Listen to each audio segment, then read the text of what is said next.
विश्वानि देव सवितर्दुरितानि पराशुभ यद्भद्रं तन्न आशुभ।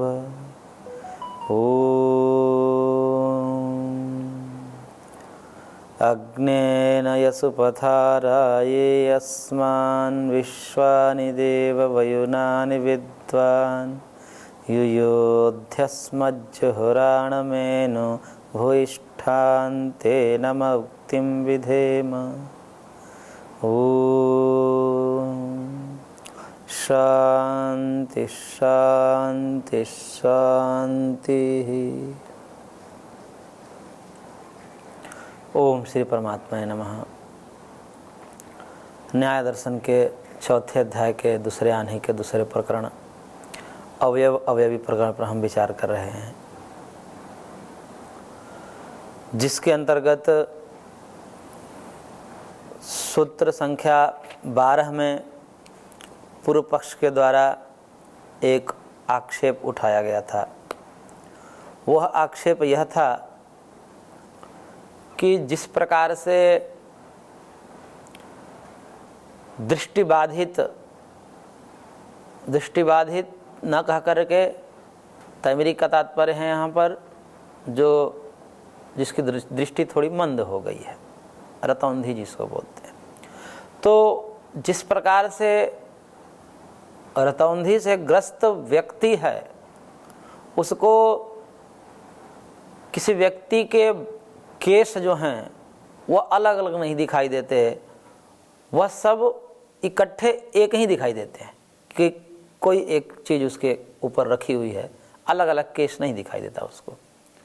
और अलग अलग केश न दिखाई देने के कारण वह कह देता है कि वो कुछ एक वस्तु है, वो एक मानता है उसको, क्योंकि उसको दिखाई एक दे रहा है, इसलिए वो एक ही मानेगा। और यथार्थ क्या है? यथार्थ है कि सब केस एक एक अलग अलग हैं, और एक एक अलग अलग सब मिलकर के उसको एक रूप में दिखाई दे रहा है। ये भ्रम है, ये दृष्टि दोष है, और इसी दृष्टि दोष के कारण उसको ऐसा हो रहा है।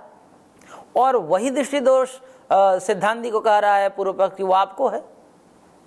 आपको भी क्या कह रहे हो कि सारे मिट्टी के अवयव मिलकर के एक घट का निर्माण करते हैं, वह एक घट मिट्टी से पृथक है, अलग है, एक है। ये भी आपको भ्रम हो रहा है, तैमरिक व्यक्ति की भांति आपको भी भ्रम हो रहा है। वस्तुतः सब मिट्टी ही मिट्टी है, घट की सत्ता बस काल्पनिक है। वस्तुतः मिट्टी ही मिट्टी है, मिट्टी का संघात ही तो है। और घट क्या है? घट का क्या अस्तित्व है? सब मिट्टी आपस में मिल गई, वो एक आकार प्रकार आया, उसको आप घट कहते हो। वस्तुतः घट कोई अलग नहीं है मिट्टी से, मिट्टी ही घट है, और वह सब अलग अलग हैं, परमाणु रूप है, परमाणु से अतिरिक्त नहीं मानना चाहिए। यह एक प्रकार का भ्रम है, ऐसा पूर्व पक्ष ने सूत्र संख्या 13 में ये उठाया था प्रश्न। अब 14 में उसका समाधान दिया महर्षि ने कि स्विषया अनतिक्रमेण इंद्रियस्य पटुमंदाभावात् विषय ग्रहणस्य तथा भावो ना विषय प्रवृत्ति। कह रहे हैं कि स्विषय अनतिक्रमेण इंद्रियस्य, इंद्रिय का अपने विषय का अतिक्रमण न करने के कारण, कहाँ पर? तैमरिक में, रतौंधी से ग्रस्त व्यक्ति में और जो रतौंधी से ग्रस्त नहीं है, उन दोनों में वहाँ पर क्या हो रहा है कि वहाँ पर इंद्रियां अपने विषय का अतिक्रमण नहीं कर रही है। यानी कि आँख को जो देखना चाहिए वही देख रही है, चाहे वो रतौंधी वाले व्यक्ति की आँख हो या जो ठीक व्यक्ति हैं उनकी आँख हो, दोनों आँख रूप को ही देख रही है। यहाँ जो ग्राह्य विषय है उसी को आँख ग्रहण कर रही है, इसलिए वहां पर यह बात नहीं है। तैमरिक वाला बात आप इस पर लागू नहीं कर सकते अवयव अवयवी पर। क्यों? क्योंकि अवयव और अवयवी में इंद्रियां अपने विषय का अतिक्रमण नहीं कर रही है, रूप को ही देख रही है।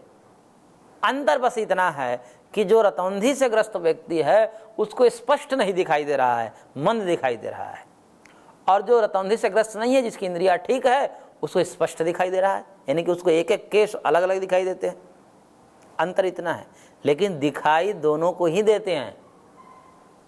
रूप रूप का दिखाई दोनों को ही देते हैं, अंतर है मंद दिखाई देना, पटु दिखाई देना, पटु मंद भावात। तो पटु मंद का ये भेद होने के कारण वहां पर इंद्रियां अपने विषयों को अतिक्रमण नहीं कर रही है, यहां तो अतिक्रमण कर रही है। यदि आपके अनुसार हम माने हैं, सिद्धांति कह रहे हैं कि यदि आपके अनुसार हम माने कि घट क्या है, घट कोई अवयवी नहीं है, अलग नहीं है, वह परमाणु ही है घट के रूप में, तो कह रहे हैं कि ये बताइए परमाणु इंद्रिय से ग्राह्य होता है कि अग्राह्य होता है? तो यही कहना पड़ेगा कि परमाणु तो इंद्रिय से अग्राह्य होता है। परमाणु को हम इंद्रिय से नहीं देख सकते, आंखों से नहीं देख सकते। जब देख नहीं सकते हैं यानी कि परमाणु इंद्रिय से अग्राह्य है, तो अग्राह्य वस्तु कभी भी ग्राह्य होती है क्या? कोई भी अग्राह्य है कि इंद्रिय से ये वस्तु दिखाई नहीं दे सकती क्योंकि इसमें योग्यता ही नहीं है। तो जब वह वस्तु किसी एक इंद्रियों के द्वारा अयोग्य है गृहीत होने से, अब वो कभी भी योग्य हो सकती है क्या? उस रूप में नहीं हो सकती है।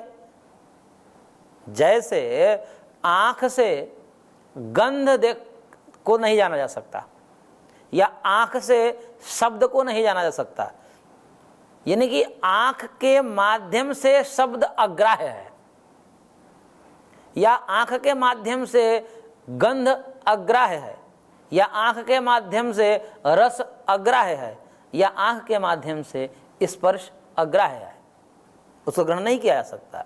अब जब एक बार अग्राह्य सिद्ध हो गया, तब किसी भी प्रकार से कभी भी कोई ऐसी स्थिति आ सकती है कि एक ऐसी स्थिति आ जाए जिसमें आंख के माध्यम से रूप को छोड़कर के रस, गंध, शब्द, स्पर्श को भी जान सके?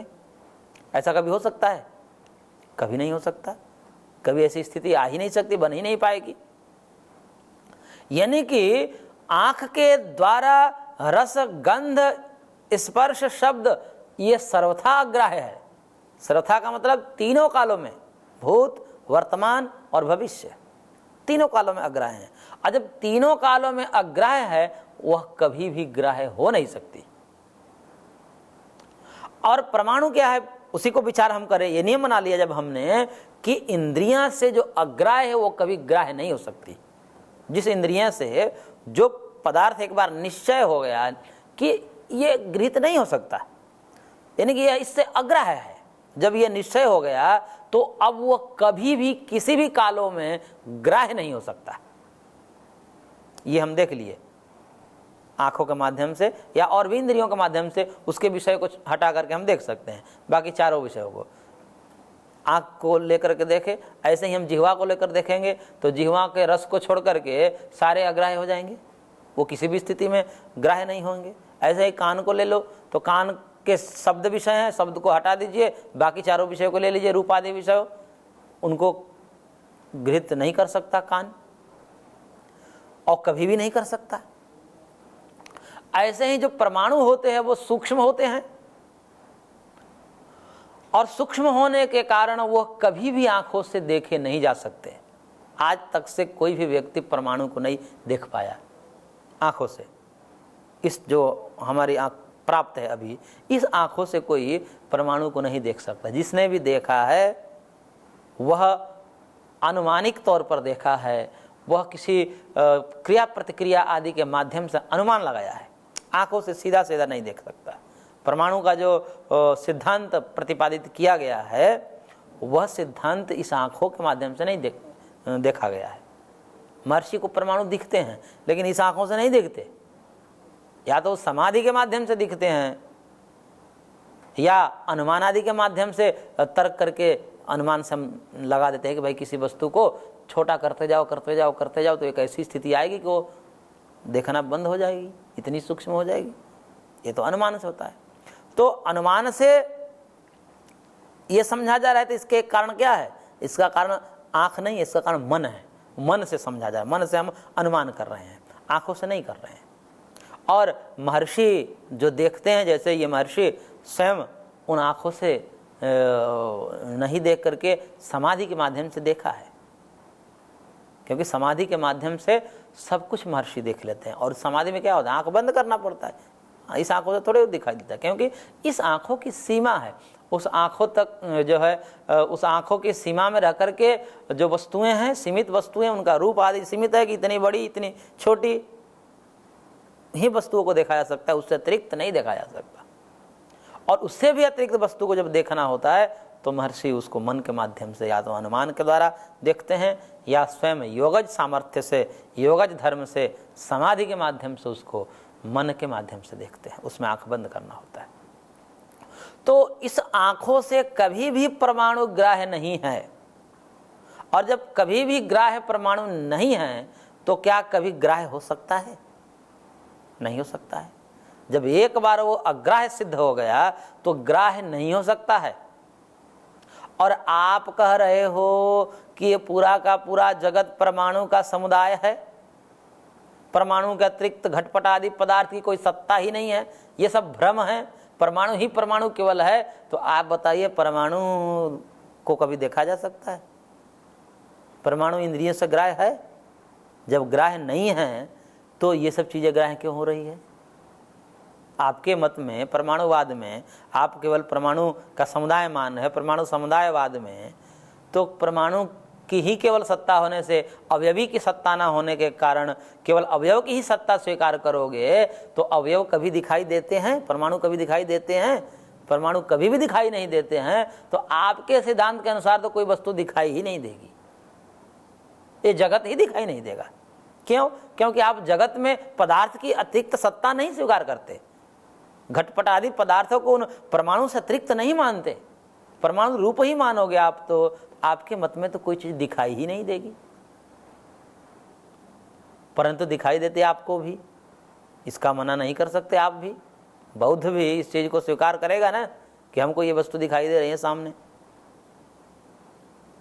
तो ये जो दिखाई देना है, क्या परमाणु के आधार पर दिखाई देना है, अवयव के आधार पर दिखाई देना है, या अवयवी के आधार पर दिखाई देना है?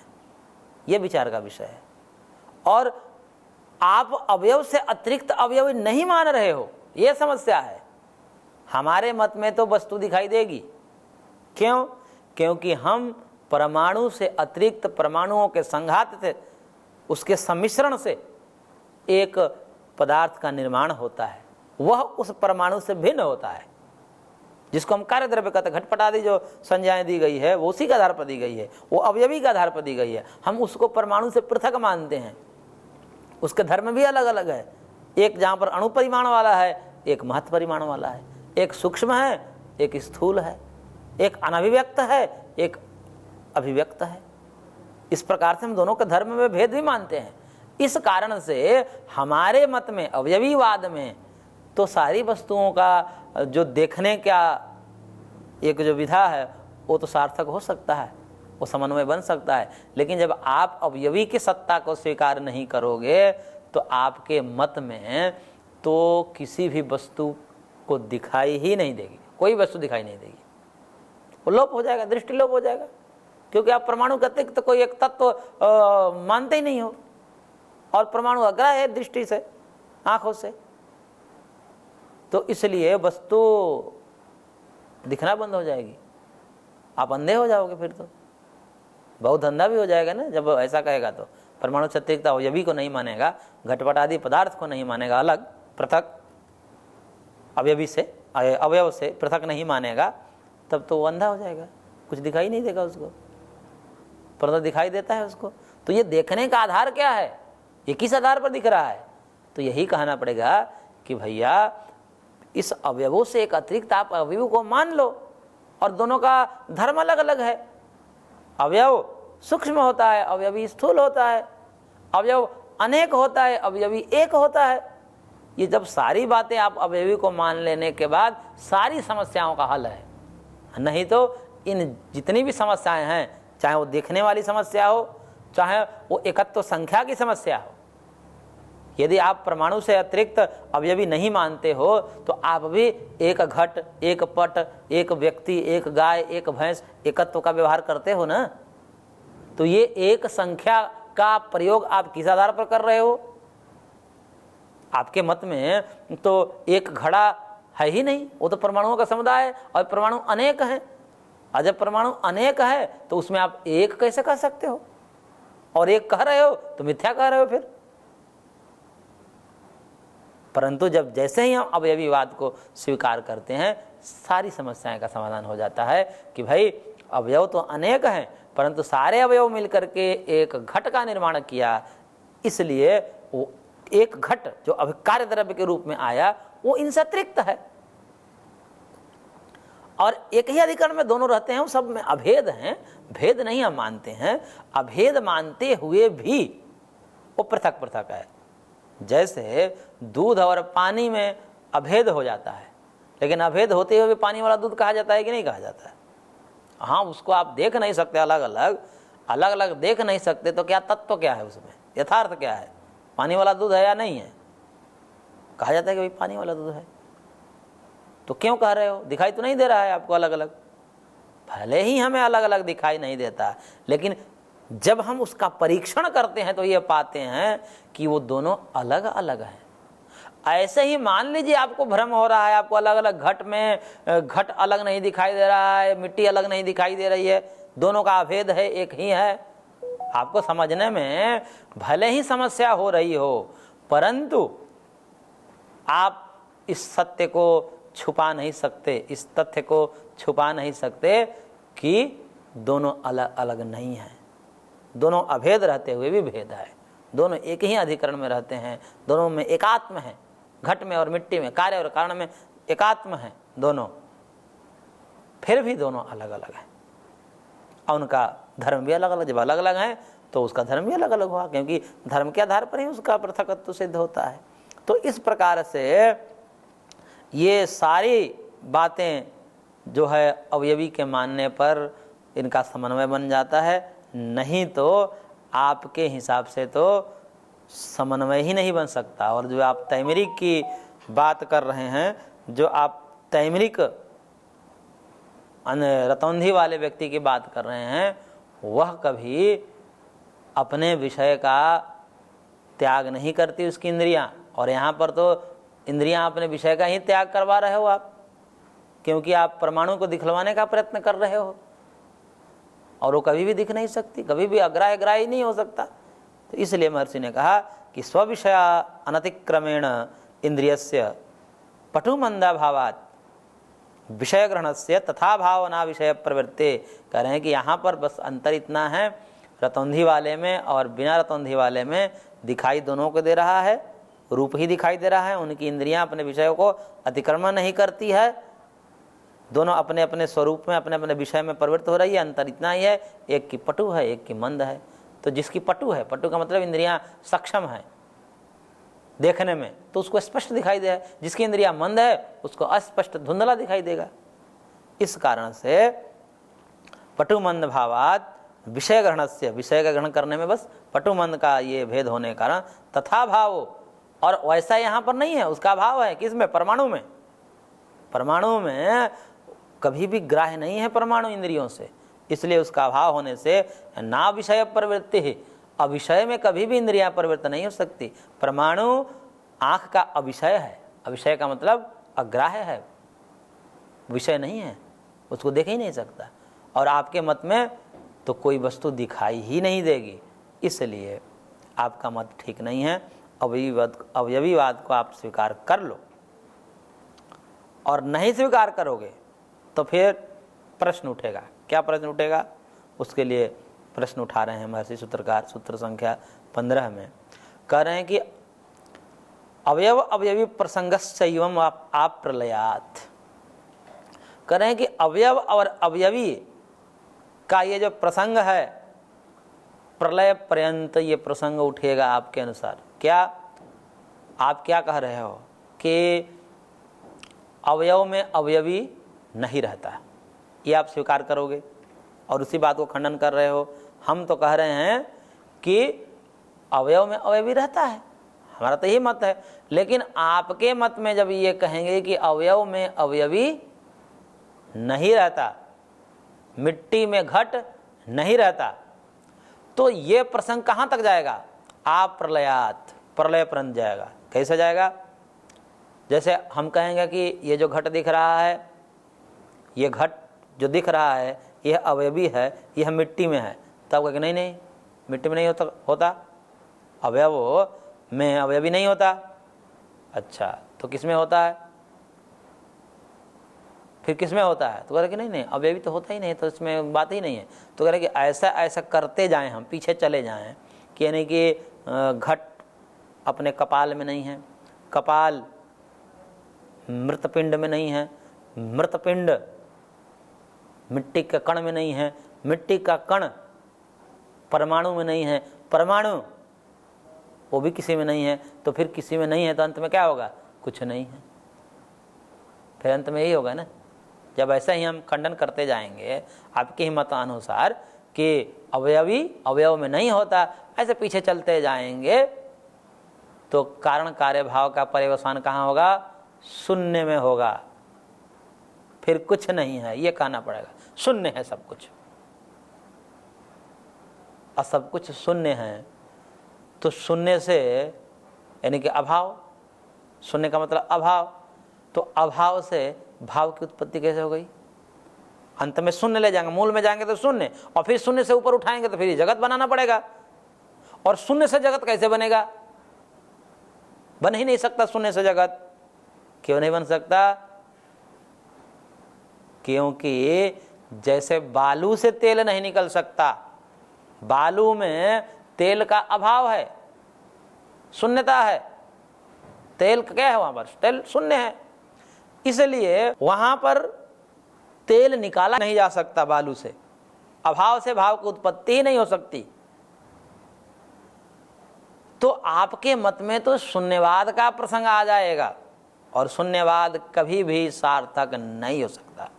शून्य से किसी चीज की उत्पत्ति हो या शून्य में पर्यवसान हो, ये हो ही नहीं सकता। शून्य का मतलब अभाव, कुछ भी न होना, ये शून्य कहलाता है। ये शून्यवाद जो कहा जाता है वो कभी भी सार्थक नहीं हो सकता है। और इसका पर्यवसान आपके अनुसार यदि अवयवी अवयव में नहीं होता, वह उसमें नहीं होगा, वह उसमें नहीं होगा, उसमें ऐसे पीछे चलते जाएंगे तो शून्य में सब कुछ शून्य हो जाएगा। फिर शून्य से आप जगत बनाओगे, हो ही नहीं सकता। इसलिए प्रलय पर्यंत ये प्रकरण चलेगा। और फिर कह रहे हैं, अगला सूत्र दे रहे हैं महर्षि सूत्रकार, सूत्र संख्या 16, न प्रलयो अनुसद्भावात। यानी कि प्रलय किसी चीज का नहीं होता, शून्य किसी चीज का नहीं। प्रलय का मतलब यहाँ पर शून्य से है कि शून्य का भी किसी चीज का नहीं होता, क्योंकि उस प्रलय में भी अणु रहता है, परमाणु रहता है। परमाणु कभी भी खत्म नहीं होता। एक नित्य पदार्थ तो हमेशा रहेगा ही, एक तो कोई उपादान तत्व तो होगा ही जिससे जगत बनेगा। शून्य कुछ भी नहीं होता, प्रलय नहीं होता। परमाणु नित्य होते हैं। प्रलय हो भी जाएगा तो परमाणु का प्रलय नहीं होगा, परमाणु का नाश नहीं होगा। यदि परमाणु का भी नाश मान लोगे, सब कुछ का नाश ही मान लोगे आप, तो फिर तो अभाव का प्रसंग आ जाएगा। अभाव से भाव की उत्पत्ति नहीं हो सकती, यह प्रकरण आ जाएगा। तो इस प्रकार से महर्षि ने समाधान किया। इसको हम आगे और देखेंगे। आज की कक्षा को यहीं पर विराम देते हैं, शेष अगले अंक में।